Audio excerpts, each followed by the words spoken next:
Karaoke Books. Pride and Prejudice. Written by Jane Austen. Audiobook. Chapter 53. Mr. Wickham was so perfectly satisfied with this conversation, that he never again distressed himself, or provoked his dear sister Elizabeth, by introducing the subject of it, and she was pleased to find that she had said enough to keep him quiet. The day of his and Lydia's departure soon came, and Mrs. Bennet was forced to submit to a separation, which, as her husband by no means entered into her scheme of their all going to Newcastle, was likely to continue at least a 12-month. "Oh, my dear Lydia," she cried, "when shall we meet again?" "Oh, Lord! I don't know. Not these 2 or 3 years, perhaps. Write to me very often, my dear. As often as I can. But you know married women have never much time for writing. My sisters may write to me. They will have nothing else to do." Mr. Wickham's adieus were much more affectionate than his wife's. He smiled, looked handsome, and said many pretty things. "He is as fine a fellow," said Mr. Bennet, as soon as they were out of the house, "as ever I saw. He simpers and smirks, and makes love to us all. I am prodigiously proud of him. I defy even Sir William Lucas himself to produce a more valuable son-in-law." The loss of her daughter made Mrs. Bennet very dull for several days. "I often think," said she, "that there is nothing so bad as parting with one's friends. One seems so forlorn without them. This is the consequence, you see, madam, of marrying a daughter," said Elizabeth. "It must make you better satisfied that your other 4 are single." "It is no such thing. Lydia does not leave me because she is married, but only because her husband's regiment happens to be so far off. If that had been nearer, she would not have gone so soon." But the spiritless condition which this event threw her into was shortly relieved, and her mind opened again to the agitation of hope, by an article of news which then began to be in circulation. The housekeeper at Netherfield had received orders to prepare for the arrival of her master, who was coming down in a day or 2, to shoot there for several weeks. Mrs. Bennet was quite in the fidgets. She looked at Jane, and smiled, and shook her head, by turns. "Well, well, and so Mr. Bingley is coming down, sister," for Mrs. Phillips first brought her the news. "Well, so much the better. Not that I care about it, though. He is nothing to us, you know, and I am sure I never want to see him again. But, however, he is very welcome to come to Netherfield, if he likes it. And who knows what may happen? But that is nothing to us. You know, sister, we agreed long ago never to mention a word about it." "And so, it is quite certain he is coming?" "You may depend on it," replied the other, "for Mrs. Nichols was in Meryton last night.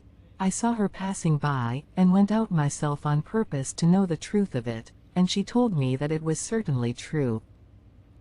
He comes down on Thursday, at the latest, very likely on Wednesday. She was going to the butcher's, she told me, on purpose to order in some meat on Wednesday, and she has got 3 couple of ducks just fit to be killed." Miss Bennet had not been able to hear of his coming without changing color.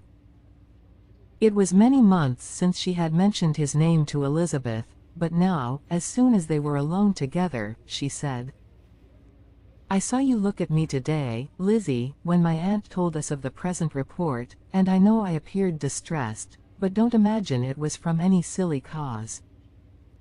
I was only confused for the moment, because I felt that I should be looked at. I do assure you that the news does not affect me either with pleasure or pain.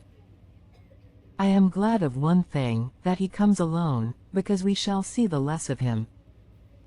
Not that I am afraid of myself, but I dread other people's remarks." Elizabeth did not know what to make of it. Had she not seen him in Derbyshire, she might have supposed him capable of coming there with no other view than what was acknowledged. But she still thought him partial to Jane, and she wavered as to the greater probability of his coming there with his friend's permission, or being bold enough to come without it. Yet it is hard, she sometimes thought, that this poor man cannot come to a house, which he has legally hired, without raising all this speculation. I will leave him to himself. In spite of what her sister declared, and really believed to be her feelings, in the expectation of his arrival, Elizabeth could easily perceive that her spirits were affected by it. They were more disturbed, more unequal, than she had often seen them. The subject which had been so warmly canvassed between their parents, about a 12-month ago, was now brought forward again. "As soon as ever Mr. Bingley comes, my dear," said Mrs. Bennet, "you will wait on him, of course." "No, no. You forced me into visiting him last year, and promised, if I went to see him, he should marry one of my daughters. But it ended in nothing, and I will not be sent on a fool's errand again." His wife represented to him how absolutely necessary such an attention would be from all the neighbouring gentlemen, on his returning to Netherfield. "'Tis an etiquette I despise," said he. "If he wants our society, let him seek it. He knows where we live. I will not spend my hours in running after my neighbours every time they go away and come back again. Well, all I know is, that it will be abominably rude if you do not wait on him. But, however, that shan't prevent my asking him to dine here. I am determined. We must have Mrs. Long and the Goldings soon. That will make 13 with ourselves, so there will be just room at table for him." Consoled by this resolution, she was the better able to bear her husband's incivility, though it was very mortifying to know that her neighbours might all see Mr. Bingley, in consequence of it, before they did. As the day of his arrival drew near, "I begin to be sorry that he comes at all," said Jane to her sister. "It would be nothing, I could see him with perfect indifference, but I can hardly bear to hear it thus perpetually talked of. My mother means well, but she does not know, no one can know, how much I suffer from what she says. Happy shall I be when his stay at Netherfield is over." "I wish I could say anything to comfort you," replied Elizabeth, "but it is wholly out of my power. You must feel it, and the usual satisfaction of preaching patience to a sufferer is denied me, because you have always so much." Mr. Bingley arrived. Mrs. Bennet, through the assistance of servants, contrived to have the earliest tidings of it, that the period of anxiety and fretfulness on her side be as long as it could. She counted the days that must intervene before their invitation could be sent, hopeless of seeing him before. But on the 3rd morning after his arrival in Hertfordshire, she saw him from her dressing-room window enter the paddock, and ride towards the house. Her daughters were eagerly called to partake of her joy. Jane resolutely kept her place at the table, but Elizabeth, to satisfy her mother, went to the window. She looked, she saw Mr. Darcy with him, and sat down again by her sister. "There is a gentleman with him, mamma," said Kitty. "Who can it be?" "Some acquaintance or other, my dear, I suppose. I am sure I do not know." Replied Kitty, "it looks just like that man that used to be with him before. Mr. What's his name, that tall, proud man. Good gracious. Mr. Darcy, and so it does, I vow. Well, any friend of Mr. Bingley's will always be welcome here, to be sure, but else I must say that I hate the very sight of him." Jane looked at Elizabeth with surprise and concern.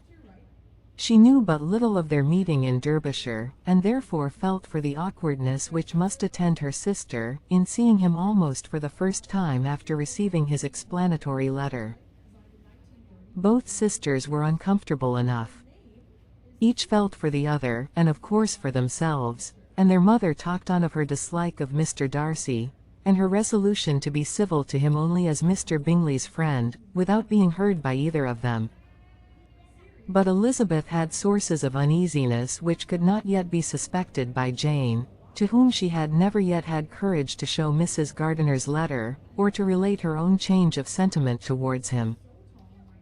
To Jane, he could be only a man whose proposals she had refused, and whose merits she had undervalued, but to her own more extensive information, he was the person to whom the whole family were indebted for the first benefits, and whom she regarded herself with an interest, if not quite so tender, at least as reasonable and just, as what Jane felt for Bingley. Her astonishment at his coming to Netherfield, to Longbourn, and voluntarily seeking her again, was almost equal to what she had known on first witnessing his altered behaviour in Derbyshire. The colour which had been driven from her face returned for half a minute with an additional glow, and a smile of delight added lustre to her eyes, as she thought for that space of time that his affection and wishes must still be unshaken, but she would not be secure. "Let me first see how he behaves," said she, "it will then be early enough for expectation." She sat intently at work, striving to be composed, and without daring to lift up her eyes, till anxious curiosity carried them to the face of her sister as the servant was approaching the door. Jane looked a little paler than usual, but more sedate than Elizabeth had expected. On the gentleman's appearing, her colour increased, yet she received them with tolerable ease, and with a propriety of behaviour equally free from any symptom of resentment, or any unnecessary complaisance. Elizabeth said as little to either as civility would allow, and sat down again to her work, with an eagerness which it did not often command. She had ventured only one glance at Darcy. He looked serious as usual, and, she thought, more as he had been used to look in Hertfordshire, than as she had seen him at Pemberley. But, perhaps, he could not in her mother's presence be what he was before her uncle and aunt. It was a painful, but not an improbable, conjecture. Bingley she had likewise seen for an instant, and in that short period saw him looking both pleased and embarrassed. He was received by Mrs. Bennet with a degree of civility which made her two daughters ashamed, especially when contrasted with the cold and ceremonious politeness of her courtesy and address of his friend. Elizabeth particularly, who knew that her mother owed to the latter the preservation of her favourite daughter from irremediable infamy, was hurt and distressed to a most painful degree by a distinction so ill applied. Darcy, after inquiring of her how Mr. Dot and Mrs. Gardiner did, a question which she could not answer without confusion, said scarcely anything. He was not seated by her, perhaps that was the reason of his silence, but it had not been so in Derbyshire. There he had talked to her friends when he could not to herself. But now several minutes elapsed, without bringing the sound of his voice, and when occasionally, unable to resist the impulse of curiosity, she raised her eyes to his face, she as often found him looking at Jane as at herself, and frequently on no object but the ground. More thoughtfulness and less anxiety to please, than when they last met, were plainly expressed. She was disappointed, and angry with herself for being so. "Could I expect it to be otherwise?" said she. "Yet why did he come?" She was in no humour for conversation with anyone but himself, and to him she had hardly courage to speak. She inquired after his sister, but could do no more. "It is a long time, Mr. Bingley, since you went away," said Mrs. Bennet. He readily agreed to it. "I began to be afraid you would never come back again. People did say you meant to quit the place entirely at Michaelmas, but, however, I hope it is not true. A great many changes have happened in the neighbourhood since you went away. Miss Lucas is married and settled, and one of my own daughters. I suppose you have heard of it, indeed, you must have seen it in the papers. It was in the Times and the Courier, I know, though it was not put in as it ought to be. It was only said, lately, George Wickham-esque, to Miss Lydia Bennet, without there being a syllable said of her father, or the place where she lived, or anything. It was my brother Gardiner's drawing up, too, and I wonder how he came to make such an awkward business of it. Did you see it? Bingley replied that he did, and made his congratulations. Elizabeth dared not lift up her eyes. How Mr. Darcy looked, therefore, she could not tell. It is a delightful thing, to be sure, to have a daughter well married, continued her mother, but at the same time, Mr. Bingley, it is very hard to have her taken away from me. They are gone down to Newcastle, a place quite northward it seems, and there they are to stay, I do not know how long. His regiment is there, for I suppose you have heard of his leaving the shire, and of his being gone into the regulars. Thank heaven, he has some friends, though, perhaps, not so many as he deserves. Elizabeth, who knew this to be levelled at Mr. Darcy, was in such misery of shame that she could hardly keep her seat. It drew from her, however, the exertion of speaking, which nothing else had so effectually done before, and she asked Bingley whether he meant to make any stay in the country at present. A few weeks, he believed. When you have killed all your own birds, Mr. Bingley, said her mother, I beg you will come here and shoot as many as you please on Mr. Bennet's manor. I am sure he will be vastly happy to oblige you, and will save all the best of the coveys for you. Elizabeth's misery increased at such unnecessary, such officious attention. Were the same fair prospect to arise at present, as had flattered them a year ago, everything, she was persuaded, would be hastening to the same vexatious conclusion. At that instant she felt, that years of happiness could not make Jane or herself amends for moments of such painful confusion. The first wish of my heart, said she to herself, is never more to be in company with either of them. Their society can afford no pleasure that will atone for such wretchedness as this. Let me never see either one or the other again. Yet the misery, for which years of happiness were to offer no compensation, received soon afterwards material relief, from observing how much the beauty of her sister rekindled the admiration of her former lover. When first he came in, he had spoken to her but little, but every 5 minutes seemed to be giving her more of his attention. He found her as handsome as she had been last year, as good-natured and as unaffected, though not quite so chatty. Jane was anxious that no difference should be perceived in her at all, and was really persuaded that she talked as much as ever, but her mind was so busily engaged, that she did not always know when she was silent. When the gentlemen rose to go away, Mrs. Bennet was mindful of her intended civility, and they were invited and engaged to dine at Longbourn in a few days' time. You are quite a visit in my debt, Mr. Bingley, she added, for when you went to town last winter, you promised to take a family dinner with us as soon as you returned. I have not forgot, you see, and I assure you I was very much disappointed that you did not come back and keep your engagement. Bingley looked a little silly at this reflection, and said something of his concern at having been prevented by business. They then went away. Mrs. Bennet had been strongly inclined to ask them to stay and dine there that day, but, though she always kept a very good table, she did not think anything less than 2 courses could be good enough for a man on whom she had such anxious designs, or satisfy the appetite and pride of one who had 10,000 a year. If you liked what you heard, please subscribe to the channel.